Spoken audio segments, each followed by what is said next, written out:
Hey everyone, so I just hit 100k and I'm super grateful. So all of you 100,000 people that have hit subscribe over the years, I just want to first of all thank you all so much. It really means a great deal. But yeah, today I thought it might be fun to kind of mark that occasion by doing a Q&A video. There's also an announcement, which I think I'll wait till the end to do, but I'll try and remember to put the time code on screen now. So if you want to skip to that, go ahead. But yeah, I put a community post up the other day, and a lot of you guys put questions in the comments, so I'm going to try and answer all of those. I'm not going to write a script out because that'd take a while.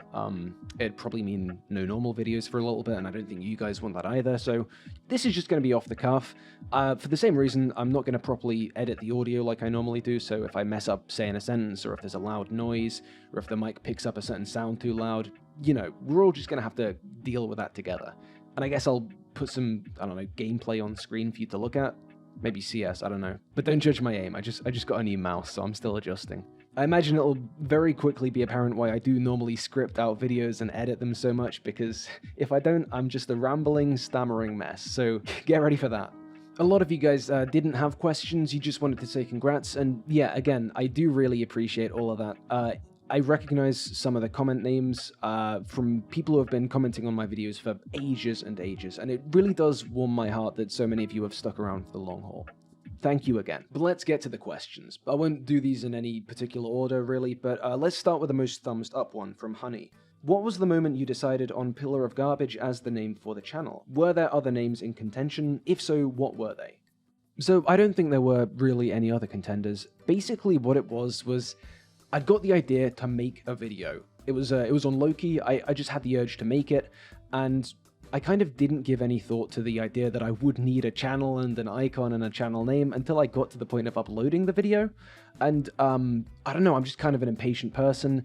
The first idea that popped into my head was Pillar of Garbage, because I'd started a music blog with the intention of posting some stuff, which I never actually got around to.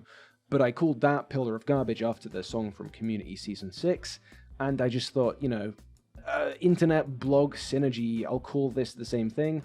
The moment that idea popped into my head, I was just like, yep, sound, we'll go with it, post the video, and maybe I should have put some more thought into it, but hey-ho, I didn't. Here we are. And Honey, who asked this question, she's actually one of the channel's Discord mods, and so I just want to say thank you for doing that. I don't say that to any of the Discord mods nearly as much as I should, but it's a big task, and it's one I really wouldn't have time for myself with how big the Discord server's gotten these days. So yeah, all these guys, I'll put them on screen now, MVPs, all of them. Cashmere Nerd says, sort of a random question, but do you have any movies or shows that took work to appreciate, something you didn't connect with or get at first? To answer this, yes, doubtless, tons of them, but thinking just about stuff I've talked about on this channel, I think the best examples would probably be Speed Racer. Basically, in case you don't know, every 2 months my Patreon supporters get to pick and then vote on a video for me to make, and one of the ones they chose a while back was a video about capitalism and sincerity in Speed Racer. I think that was suggested by Adam Myers, who has a channel himself, so check him out. But a lot of the things I had to kind of engage with from that perspective of them winning the vote and then me kind of coming in blind to them, I didn't necessarily resonate with 100% to start with, and this was one of them. I ended up getting a good deal out of it, but there was a hump that I had to cross to get there. Another example, not from any of the Patreon community videos, was probably Solaris. I talk about Tarkovsky's film Solaris in a Rick and Morty video that I did way back, and that's a film, or at least it was a film for me, that doesn't really kind of give itself to you all at once. Maybe you have to rewatch it, maybe you have to just sit and think about it. I don't know. Those are two examples that are probably the best ones, I think. Let's move on. Cassie Scott 8303 says, do you have any videos you'd want to redo? You're not the same person as the one who started posting your videos. You've grown in different ways, just like the rest of us. So I want to know what your new perspective on X, Y, or Z would bring to the table about any specific subject. So first off, I have kind of done this already twice. I took old scripts that I had made into videos and I kind of tweaked them, maybe expanded them a little bit, and just remade with more modern kind of Pillar of Garbage production standards. I did it with the Smiling Friends video this month and the Shrek video from a year ago, and those were done basically because I thought the old videos had a good core but were done badly, and also because I kind of needed something to upload in the moment, because when I have a more complicated video that takes a while longer, if I'm not putting out stuff in the meantime, I'm not making money, basically. I don't do this for the money, but I do need to make enough money that I can keep doing it. But thinking less about video remakes and more about kind of rethinks, redos, there's a lot of videos I wish I could redo. Some because I just don't like the video I made. I think the best example of that is probably the first X-Men Evolution video I did. I mean, neither of the X-Men Evolution videos are great, I don't think, but the first one, I was just super harsh with it, and the kind of evaluative criteria I held it up against, I don't really use those criteria now, and I didn't even really then, so that's one that I don't love.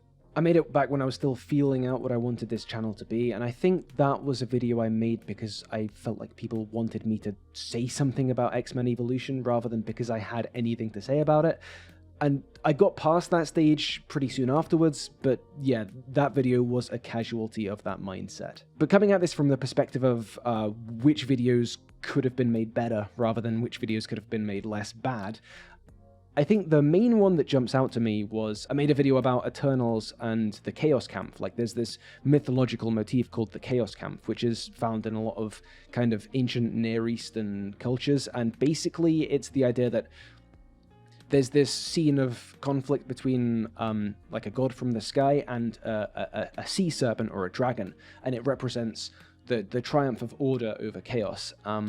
Basically, that video made that link with the opening scene of Eternals, and it's a relevant link. I think I did an okay job in making that link, but these days when I make a video, the link is kind of the starting point. Like, recently I did a Fallout video, and that takes as its starting point a kind of a link between two scenes in the first episode of that show, and the way they both kind of invoke apocalypse.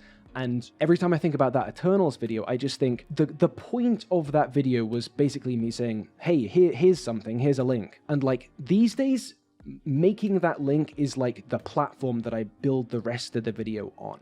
And I think there is a potential video out there that about Eternals that starts by noting the Chaos Camp and then turns it into a look at how the film thinks about like archetypes and mythology more widely, and I guess how we think about archetypes and mythology more widely.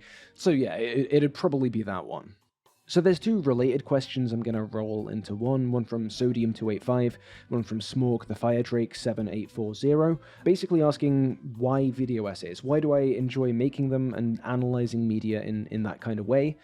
I don't really have a special answer here, other than I think the way a text can hold different meanings at the same time and give different meanings to different people is endlessly fascinating, and I think one of the most satisfying things you can do, mentally at least, is to have an idea, like the light bulb moment when you're watching something or reading something and something jumps out to you, and then kind of try and zero in on that and track it and follow it until you have a line of thought. I suppose I had some experience doing that in a essay type format because I studied English at uni, but for me it's interesting because it's like solving a puzzle. I suppose it scratches the same itch that some people get from the crossword, and there's this almost alchemical way that in your pursuit of meaning you can kind of generate a whole other meaning for other people. I just think that's really cool. I don't know, is that a boring answer? I apologize if so. Isaac Marcus says, "Argent, you glad for 100k?" I appreciate the pun. That did make me smile.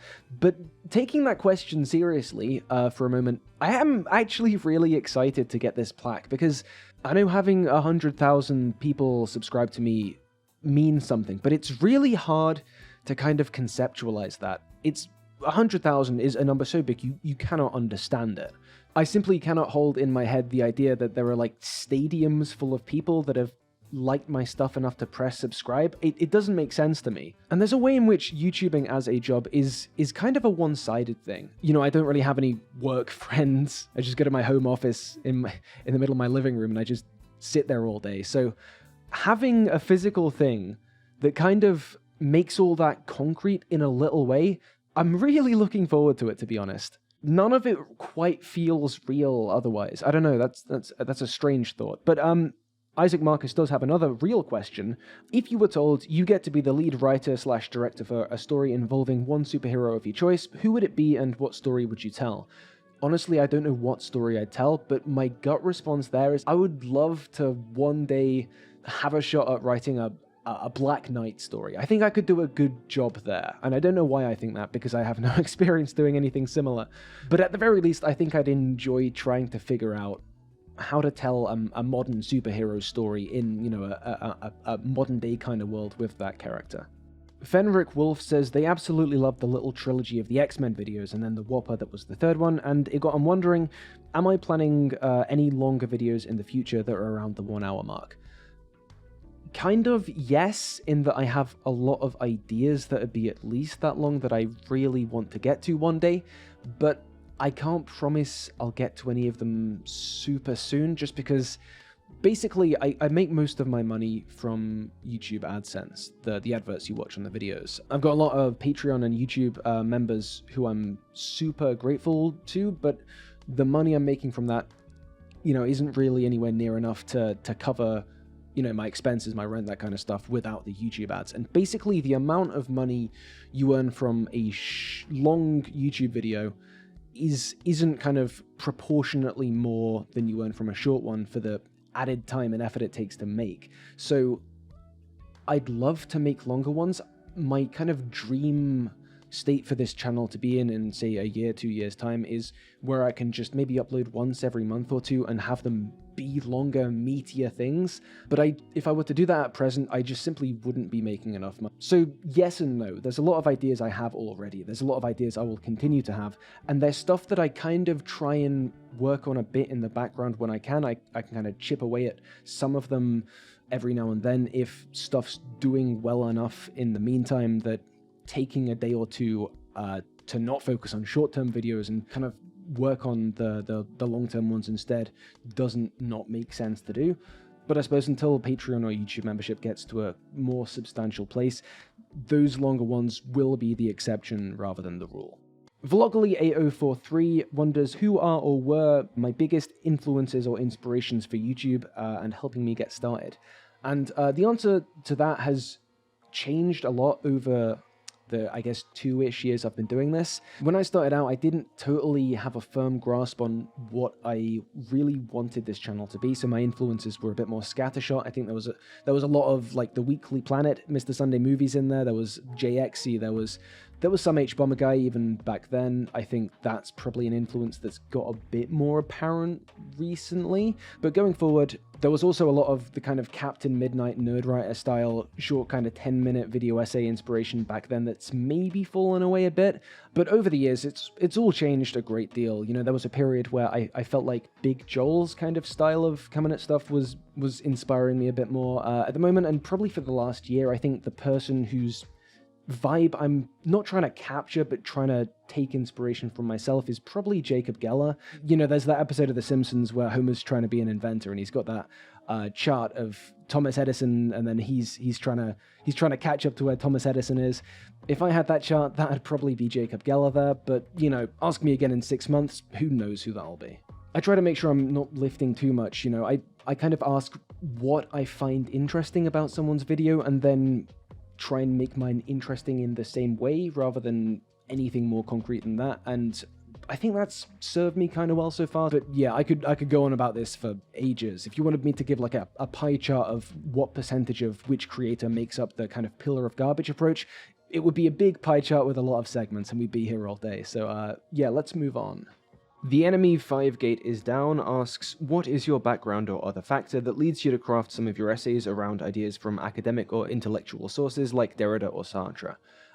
The answer to that is simply, I have a master's in English Lit. That's what I studied, and just when I'm kind of thinking about a topic, a film, a book, something I've read or watched, a lot of the time I will kind of instinctively make some link to some theory or criticism I've read in the past, and then I know from experience, academic and now on YouTube, that when you think of a link like that, following it will more often than not be worthwhile, so that's why I try and bring that stuff in.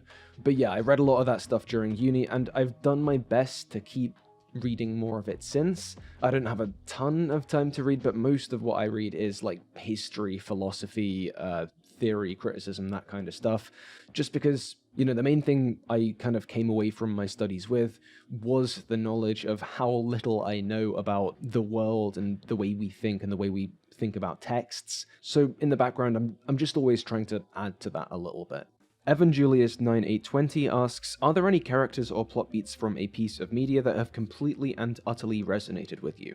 The answer here is yes, too many to count. Like, I'm the kind of guy that will get teary-eyed watching a particularly soppy commercial. So this is another one where we could be here all day. I think I've kind of talked about a couple moments like this before on the channel. I think Beast Boy's stuff in Season 4 of Young Justice, I did a video on that way back when.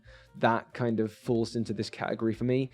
Also, a random one that I talked about in the long Ms. Marvel video is there's this episode of Modern Family where Claire goes to, like, parents' evening for Alex and sees the kind of just the stress of, like, that period of your school life where you got all these tests and stuff and the kind of unrealistic expectations that get placed on students. And there's this moment at the end of the episode where, you know, I'll just play it. Wow, so intense. I had no idea the kind of pressure you're under.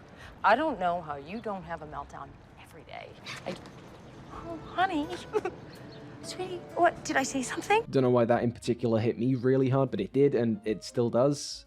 Thinking about things I've not talked about in videos before, though, I mean, it's fresh in my mind because I used some of the footage from the film in my Fallout video, but the ending of Oppenheimer is probably the best example of this I can give. Like, without getting too depressing, let's just say I've struggled with anxiety for quite a while about the kind of thing that Oppenheimer is about, or, you know, one of the things that Oppenheimer is about, and I'll never forget seeing the end of that film, sitting in that cinema as the score from Ludwig goes crazy hard, and just feeling like, you know, one of my recurring nightmares had been filmed and put on screen in front of me. Man, the score in that film is so good, though. Something Wellsian asks, how do I manage to get my videos done so fast? So part of this is just experience. Like, I've made 200 plus videos of varying quality, but like that just kind of means the mechanical process of doing it is, you know, has become something of a routine.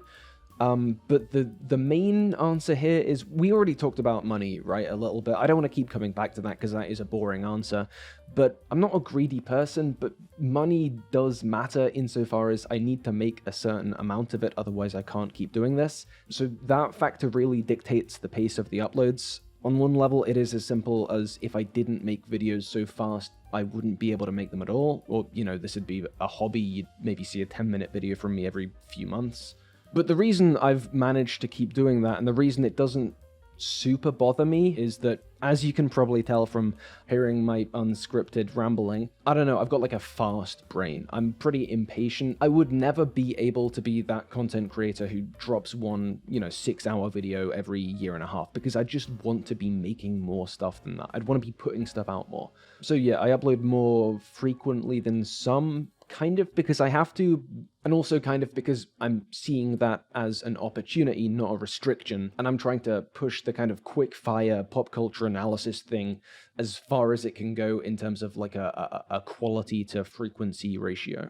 Another couple similar questions I'm going to roll up into one answer. Sodokami6347 asks, was I aware of how much hate I was going to get going up against the anti-woke mob? And Nemo Bush Statue 5111 says, what made me decide to make videos on certain YouTubers that peddle anti-woke ideology in media? Did I used to watch some of these YouTubers and come to the realization that a majority of their points were garbage? So no, I really wasn't ever a watcher of these guys. I kind of didn't realize they existed. If you go back and you watch some of the first videos I did on these guys and their takes, that is genuine surprise. I never really spent a ton of time in the like hyper nitpick corner of YouTube that a lot of this stuff kind of sprouted from or assumes the form of to gain legitimacy. It kind of just was the case that when I was spending more and more time in the kind of fandom online spaces and the YouTube spaces, I have to kind of keep an eye on, as this was going from like a hobby to a prospective job to a job, I just became more and more aware of the kind of fandom menace, anti-fan kind of movement that we're all now quite familiar with. Like, for an example, maybe I'd put a video out on something, and then in the comments there'd be some more negative ones, and in those negative ones there'd be kind of 2 or 3 repeated talking points that I didn't feel made a great deal of sense, and then I kind of twigged, oh, okay, these guys are just getting these from the same places. So yeah, I just sort of developed an awareness vaguely of what was happening. And then one Patreon community like voted on video I had to make was about toxic fans and toxic fandom, so then I looked kind of more directly into it then. But yeah, at every stage that I kind of engaged with this stuff, I was never quite aware of the backlash and, yeah, in some cases hate I would get. The levels of that always shocked me. Each time I kind of faced it more and more directly, and each time the levels of that kind of stuff would increase, I would never expect the amount that it would kind of jump to each time. I guess it reached its peak with the glass onion stuff, and it's not shocked me since then. But as to, I guess, why I felt like I should do videos talking about this sort of stuff, it's basically just that I had a bit of a platform. It wasn't a big platform when I started with this sort of content. I was maybe around 20k subs or something, but I was getting views in these kind of fandom circles at the same time that what I felt to be pretty clearly kind of warped misrepresentations of the properties we're all kind of looking at and talking about together were spreading round and were being used to fuel some pretty ugly reactionary mindsets. And you know, initially I was coming at it from the perspective of these guys are pretty clearly getting things wrong, and in doing so, they're accidentally taking it to some kind of dicey bigotry adjacent places. I should probably try and set the record straight for viewers who maybe haven't spotted that for themselves. And then obviously as I started doing this more and more, started becoming more and more familiar with, you know, the usual suspects, the creators behind a lot of it, I began to see that it wasn't so accidental, and then the necessity for more pushback on my part as someone who was getting more and more views, that kind of grew. You know, on my end, it basically was just a categorical imperative type beat. Like, if everyone with the platform I have, you know, regardless of how small it is, tried to raise awareness of pushback on kind of critique the problem a little bit, then it wouldn't go away, but it would become more manageable. I don't love doing it. I like just textual analysis more, but I do want to make sure I'm doing my bit. And other people are doing their bit too. Like that recent Jose video on Critical Drinker has really opened a lot of people's minds to what's going on with that channel, to the point that I think at least with some of the more plausible deniability guys who kind of straddle the line between the chudosphere and the kind of regular reviewer identity, I think some of that plausible deniability is being lost, and I think that's a good thing. But that is a small part of a big problem. So to fold in a question from Jumper Saucer 4019 here, who asks, do I think woke spotting will lose its popularity? I do think that the current methods and ideas, and even some of the channels that are kind of behind the phenomenon that I have, again, talked about a whole bunch, I think in their current forms, what they're doing won't work forever, at least the same way it's worked for the past few years. But I do think that they are a symptom of problems both cultural and platform-based on YouTube's end, on Twitter's end, on the way the internet kind of rewards engagement and forms pipelines. So I don't think the problem that woke spotting, you know, anti-fandom, the chud grift, all of this, I don't think the problem all of that represents is ever just gonna magically fade out of existence until systems get fundamentally changed, and you know, that's not happening at the moment. So we've all just got to be vigilant, we've all got to do our bit, and we've all got to make sure we're calling out bad faith kind of appropriation of media for political, reactionary, fascistic ends when we see it. And on that note, just to tag another question onto this general discussion, Official Monarch Music asks, of all the videos I've made, which ones do I think made the most positive impact on the viewers? And I think the answer will just have to be probably the Critical Drinker Glass Onion video, because of all the chud coverage, you know, corrective reading videos I've done, that one I think has done the best, and I got a lot of comments then, and I still get some now, of people basically saying, hey, yeah, I was going down this rabbit hole, I was listening to this guy, and guys like him, and it all seemed kind of reasonable to me, and you helped snap me out of that with this video and the videos like it. And I just think something like that, breaking that chain, you know, who knows the kind of butterfly effect that's going to have on this viewer's future or anyone else's future. So anytime I'm able to have that effect with a video, I think that's at least the best kind of direct impact I can have on viewers. You know, I don't want to blow my own horn too hard, but like on subreddits I lurk in and Twitter spaces I kind of, you know, see posts, and I do see every now and then people bringing up my channel and those videos and saying it's had that effect, and I'm just really happy to have made any difference, however slight, in this whole thing. Princess Ubiquitous is curious as to my thoughts on the core resonance of superhero storytelling, insofar as how I connect to and appreciate the narratives, and which elements I think are central to the superhero. So I don't want to get super dense here, because this is almost certainly something I'm going to talk about at length in future videos. Stuff like this is always getting suggested and nearly winning the Patreon votes, so you probably will see a more in-depth kind of discussion of this from me in the future. But for what connects me to superheroes and why I talk about them as much as I do, I think it's just that there is a particular sort of power that I think you see most in superhero media, whether that be comic books, games, films, TV. And when I think about expressing what that power is, I just think, like, when I came back from seeing, say, The Amazing Spider-Man when I was, like, I don't know, 12 or 13, even at that age, I saw that film and I got home, and I still tried to climb the walls, just in case. Obviously, I could not stick to the walls, otherwise I wouldn't be doing this, I'd be, you know, web swinging right now. But I think that the fantasy of the superhero can kind of create such a visceral reaction in so many viewers speaks to how powerful the basic idea is, and I think that basic idea is pretty much just having great power and knowing how you should use it. I think that's all that's there right at the core of the idea for me. You could talk a lot more about tropes which have been central to superhero stories, like the dual identity, like the city life thing, like you know, a rogues gallery. And I think any serious analysis of the superhero would fail if it didn't consider those things. But I think those things are sort of elements which came in alongside the core and have been near it for the longest time. But I think you can have the superhero without them. And obviously, the thinking about those elements, and to a point the core itself, that is to think about the experience of the Jewish American immigrants who created the genre, say, 100 years ago. And what keeps me and this channel coming back to them is basically, if there is that potential within the superhero to have that effect on viewers. You know, you see it elsewhere, like kids see Star Wars and they come home and they wish they were Jedi.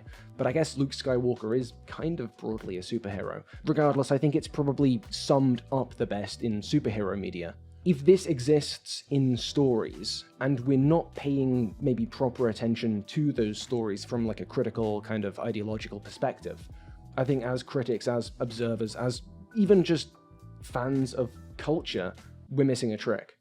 Semi-relatedly, that one guy at school 8453 wonders what inspired me to focus on the issues of Jewish culture and its erasure in my videos. And there is no super interesting answer to this. You know, I'm not Jewish myself. My knowledge and interest in Judaism as a religion is academic and pretty basic. It just pretty much comes from the interest in the superhero side of things. The superhero genre is a Jewish American invention. That is pretty much inarguable. And the fact that the culture and the details of the culture that created this thing, which has become such a world-conquering phenomenon, just sort of doesn't get mentioned and gets effaced from the works within that genre today, isn't that just strange? I mean, obviously the answer to why that's happening has a lot to do with the kind of marginalized status of the Jewish identity in a lot of Western societies, all that.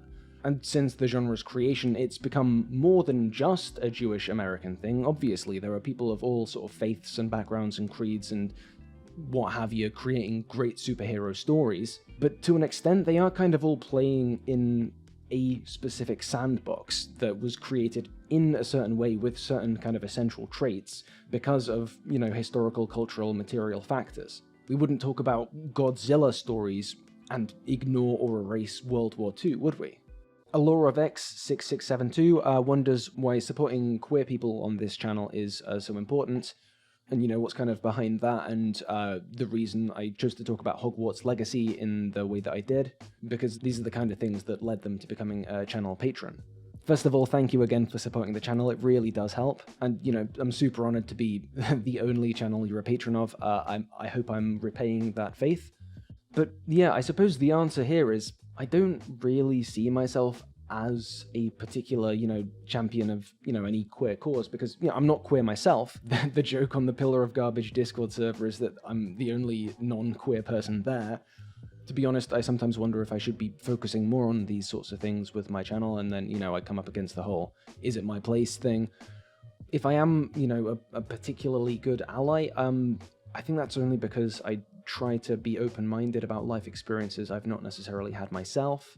I try to learn about the world, and I try and speak in support of things or in defense of things when I should. If I am a particularly strong ally compared to the average person, I think that says more about the shortcomings of that average than it does about me, really. Queer people and, the positive impacts they've had on our cultures and our world, these things are everywhere. These things are a part of everyone's life.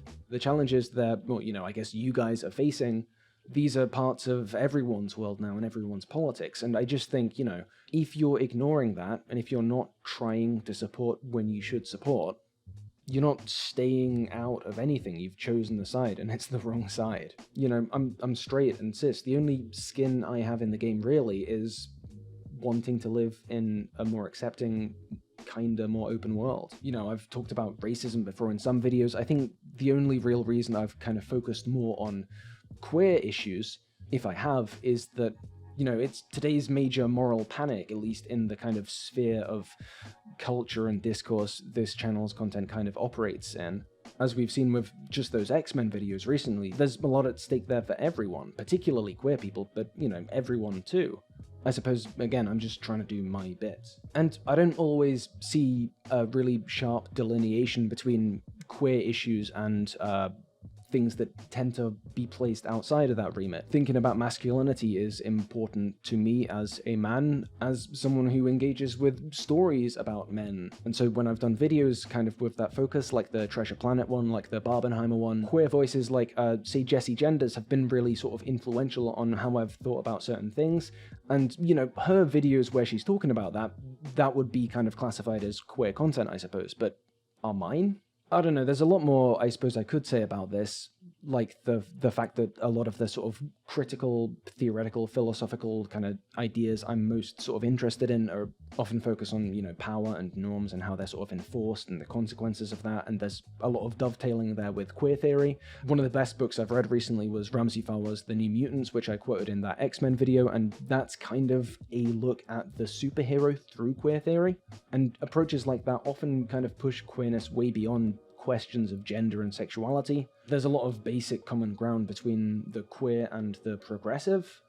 I don't know, there's a million other avenues I could kind of ramble on about here, but I hope that's been a bit informative. And last but certainly not least, that movie nitpicker 8070 asks, what's the funniest comment I've ever gotten, ironically or otherwise? There are countless comments of just bizarre screenshots cluttering up my phone picture library. Many more I didn't screenshot that just live rent-free in my head. There are so many answers I could give here. There are more every week. But I suppose the one my mind jumps to, and I'll try and find it and put it on screen, was I did a video about Pierce Hawthorne, the character from Community, who's obviously American, as are the rest of that show's characters, except for Duncan. And there was some guy in the comments that was kind of like, oh great, there's a British guy analyzing our American characters. What's next?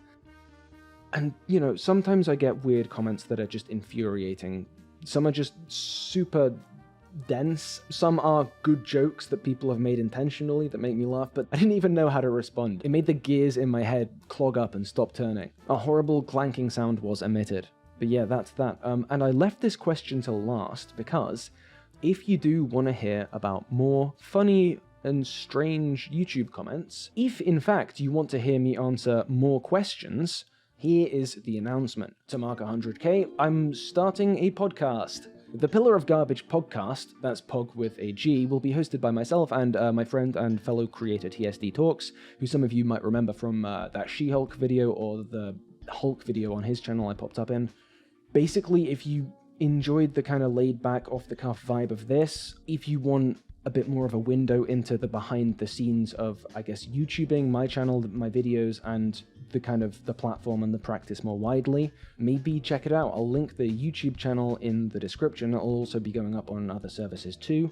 And the basic idea, it'll be a loose focus. We'll talk about plenty of other stuff, but the basic idea is, YouTube is a platform that a lot of you spend a lot of time on, a lot of you derive a lot of meaning from the people you watch and the stuff you watch, and a lot of you do that without ever having sort of looked behind the curtain. So we thought it might be fun to kind of talk about stuff from that perspective, like the ways YouTube looks different from the other side, problems with the platform, talking about the algorithm, about the tools YouTube has or doesn't have, about how these things affect our mindsets and affect videos. If any of that sounds interesting, that's gonna be loosely the focus. But again, alongside plenty of other stuff, and I think we're also planning to have guests on, probably other creators, probably smaller ones initially at least, and it'll probably be a bit rough around the edges to start with. Podcasting is a skill like any other, you kind of have to learn how to do it, and neither of us have done that before.